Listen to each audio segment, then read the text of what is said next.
J'espère que vous allez bien. J'espère que vous vous portez bien. Le 12 février dernier, nous avions réalisé 2 émissions pour expliquer et révéler un petit peu les dessous de des rebondissements dans la crise algéro-espagnole. Le 12 février dernier, ça devait marquer le début effectif d'une réconciliation entre l'Algérie et l'Espagne après pratiquement presque 2 ans de crise politique majeure. En tout cas, depuis mars 2022 jusqu'à fin novembre 2023, l'Algérie a gelé ses relations économiques, ses relations diplomatiques, a réduit ses liaisons aériennes, est entrée dans un bras de fer, elle a entamé un bras de fer inédit avec l'Espagne en raison du soutien espagnol à la position marocaine dans le dossier du Sahara occidental. Le conflit a duré 1 année et demie, l'Algérie n'a rien obtenu. On a expliqué 1000 fois que ce conflit, cette crise est la plus inédite, la plus idiote et la plus inutile de l'histoire de l'Algérie. L'Espagne a toujours été un partenaire important de l'Algérie, économiquement et politiquement. Il y a eu des tensions, des malentendus, comme dans toutes les relations, mais de là à quasiment rompre, on était dans une position de rupture quasiment des relations diplomatiques et politiques. L'ambassadeur algérien n'était plus présent à Madrid depuis fin mars 2022 jusqu'à fin novembre 2023. Des relations économiques et politiques gelées, juste parce que l'Espagne a préféré ne pas soutenir l'indépendance du Sahara occidental. C'est quand même, et à la fin, après 1 année et demie de crise, de beaucoup de pertes économiques pour l'Algérie, parce que, comme pour l'Espagne, parce qu'on parle beaucoup des pertes espagnoles et la réduction des importations, des exportations espagnoles qui sont passées de 3 milliards de dollars, de 3 milliards d'euros à à quelques centaines de millions d'euros. Mais on oublie aussi que l'Algérie a subi une importante crise inflationniste en raison de l'interdiction de l'importation des produits espagnols qui étaient incontournables dans pas mal de secteurs. Comme par exemple, le secteur de la volaille, des viandes de poulet, ou de la production des œufs, où 60% de la fourniture de la production des poussins, des poussins dont l'Algérie avait besoin pour la production des viandes blanches, la volaille et les œufs, venaient de l'Espagne.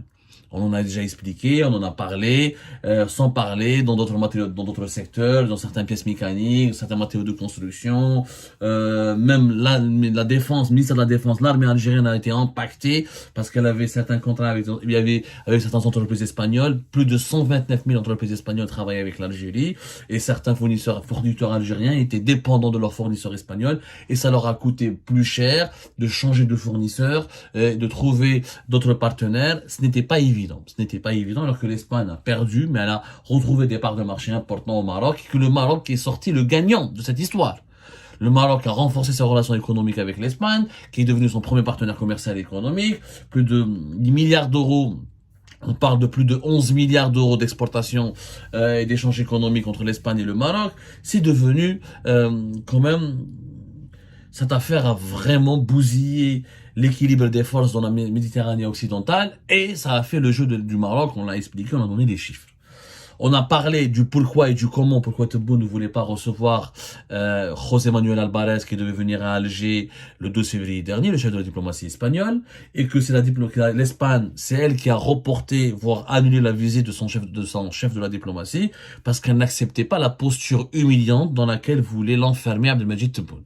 Abdelmajid Tebboune voulait humilier l'Espagne en refusant de recevoir, d'accorder une audience comme il était prévu préalablement à José Manuel Alvarez, le 12 février à Alger, pour marquer la réconciliation entre les deux pays. Et José Manuel Alvarez, l'Algérie, lui a proposé à la toute dernière minute, à 12 heures avant sa visite, le dimanche 12 février, le dimanche 11 février 2023, le ministère des Affaires étrangères algérien envoie un message au ministère des Affaires étrangères espagnol pour leur dire, voilà, José Manuel Alvarez ne peut pas être reçu par Abdelmajid Tebboune, il devra se contenter de parler uniquement à Ahmed Attaf. L'Espagne, naturellement choquée par ce comportement inamical, encore une fois, par ce traitement méprisant.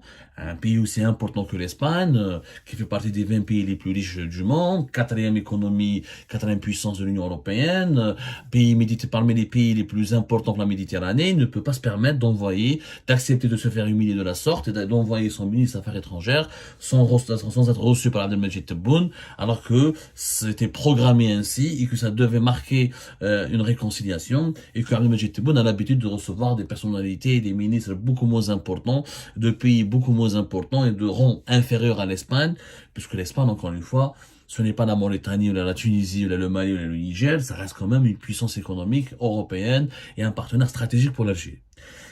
Les Espagnols refusent de venir à Alger, la crise a été prolongée, mais il s'avère, ce que nous avons pu confirmer au cours de nos investigations, qu'il n'y avait pas que le problème de l'audience d'Abdelmajid Tebboune qui a capoté la visite de José Manuel Alvarez, et que Abdelmajid Tebboune n'a pas voulu recevoir le chef de la diplomatie espagnole uniquement à cause de la position espagnole en faveur du Maroc dans le dossier du Sahara occidental, une position qui n'a pas varié, qui n'a pas changé. En réalité, l'autre prétexte que Abdelmajid Tebboune a utilisé pour manifester sa colère à l'encontre de l'Espagne, et vous allez être encore plus étonnés, c'est que le 8 février 2024, savoir avant sa venue programmée à Alger, José Manuel Alvarez était à Abu Dhabi, chez les Émiratis. Les Émiratis qui sont les ennemis diabolisés depuis 2022, les ennemis diaboliques depuis 2022 du régime algérien. Alors effectivement, le ministre espagnol des Affaires étrangères, il a été reçu par le petit frère de Mohammed Ben Zayed Al Nahyan, le président des Émirats Arabes Unis, le roi, l'homme fort des Émirats et le prince dirigeant d'Abu Dhabi. Il a été reçu par son petit frère Mansour Ben Zayed Al Nahyan, qui occupe officiellement le poste de vice-président des Émirats Arabes Unis, vice-premier ministre des Émirats Arabes Unis et président de la cour présidentielle des Émirats Arabes Unis. Et à cette occasion, le ministre des Affaires étrangères espagnol avait remis un message personnel du roi espagnol Philippe VI du royaume d'Espagne, le roi espagnol Philippe VI, qui lui a remis un message personnel à Mohammed Ben Zayed Al Nahyan, et l'Espagne a voulu exprimer sa volonté de renforcer les relations avec les Émirats Arabes Unis, et le chef de la diplomatie espagnole a parlé avec les dirigeants émiratis de l'importance d'ouvrir de nouveaux horizons de coopération, de renforcer les investissements émiratis dans le domaine économique en Espagne, de développer des nouveaux projets de coopération entre l'Espagne et les Émirats Arabes Unis. Et cette escale, ce voyage de José Manuel Alvarez à Abu Dhabi a fortement déplu à Alger. Il a déplu à Abdelmajid Tebboune. Abdelmajid Tebboune s'est senti trahi. On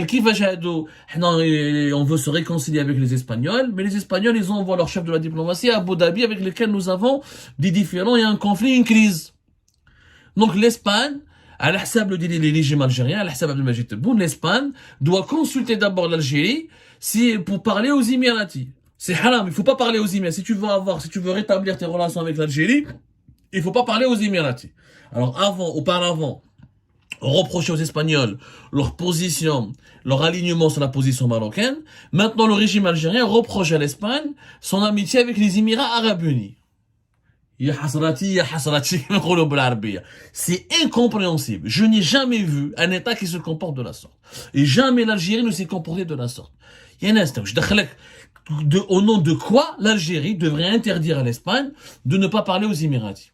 Les Émirats et l'Espagne, ce sont des relations beaucoup plus anciennes, importantes, historiques, où les Émirats Arabes Unis investissent un peu en Espagne, comme ils investissent un peu partout dans les pays de l'Union européenne. Et l'Espagne ne peut pas, pour les beaux yeux d'Alger, empêcher de se compromettre ou la mettre en veille ses relations avec les Émirats Arabes Unis. Ça n'a rien à voir. C'est pas possible, Yajma. Ce n'est tout simplement pas possible. L'Espagne, entre Abu Dhabi, n'importe quel pays, n'importe quel pays, entre l'Espagne, n'importe quel pays qu'on lui demande de choisir, entre Abu Dhabi et Alger, il va choisir Abu Dhabi. Il dit, attendez, nous, Abu Dhabi, c'est un pays riche, c'est 1000 milliards de dollars de réserves de change et de fonds souverains et d'investissement, c'est Dubaï, attends, mais on peut pas. Mais, ça n'a aucun sens. Je veux dire, il n'y a même pas de quoi faire une analyse politique. Tu ne peux pas sanctionner un pays comme l'Espagne, et tu ne peux pas conditionner ta reprise de ta relation avec l'Espagne par une distance que l'Espagne doit observer vis-à-vis d'Abu Dhabi, parce qu'Abu Dhabi a des problèmes avec Alger. Dans ce cas-là, pourquoi envoyer Saïd Chengrih à Riyad ou en Arabie Saoudite? Le pays ami des Émirats, c'est l'Arabie Saoudite. Dans ce cas-là, il faut couper les relations avec l'Égypte. L'Égypte, ce sont des amis aux Émiratis. Il faudra couper les relations avec pas mal de pays africains et arabes parce qu'ils entretiennent d'excellentes relations avec l'Arabie avec les Émirats arabes unis. Il y a pratiquement la quasi-majorité écrasante des pays de l'Union européenne, y compris la France, entretiennent des pays stratégiques et agréables avec les Émirats arabes unis. Et l'Italie aussi entretient des relations stratégiques et intéressantes avec les Émirats arabes unis. Donc, dans ce cas-là, l'Algérie devra se brouiller avec pas mal de pays. Juste parce que ils ont une amitié avec les Émirats arabes unis. Ça a été, je vous le confirme et je vous le dis, c'est étonnant. Ben, moi aussi, j'étais étonné. L'une des raisons pour lesquelles